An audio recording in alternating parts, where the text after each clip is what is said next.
Hey guys, Virgil with Crazy Cyber. Even more progress on the giveaway laptop. We have a couple changes, namely the dust seals are in, our gap is closed, and this machine is properly sealed from the elements.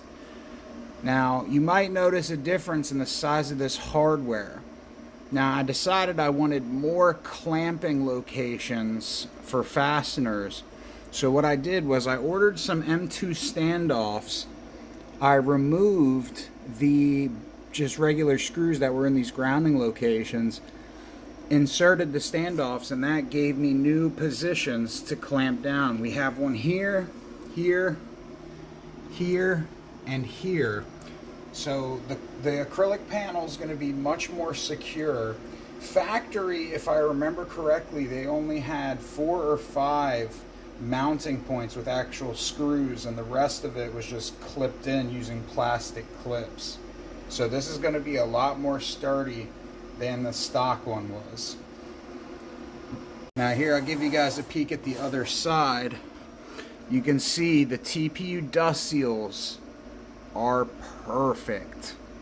You can see it comes right to the edge there, right when the acrylic panel sits flush against the back of the frame, I'm going to call that.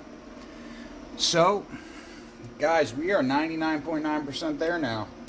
The rest of the build is going to consist of doing the final finishing, like sanding these edges to make sure they're smooth, potentially putting a bevel on the edges around the sides and the back. And then, I know you guys are waiting for this, that peel. Now we're probably going to hit this with a final polish just to make sure it's beautifully clear, like brand new glass.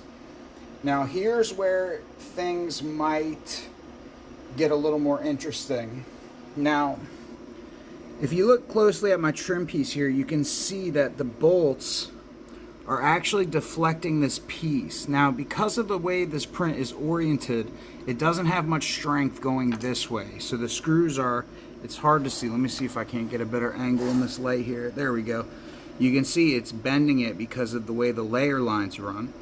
Now, I am thinking about carbon fiber skinning this using a forged carbon technique, which would make it extremely strong and stiff. Now, I could do that, or I could just change the orientation of the print, which would allow me to put the layer lines running this way, which would make this a lot more strong and prevent it from flexing.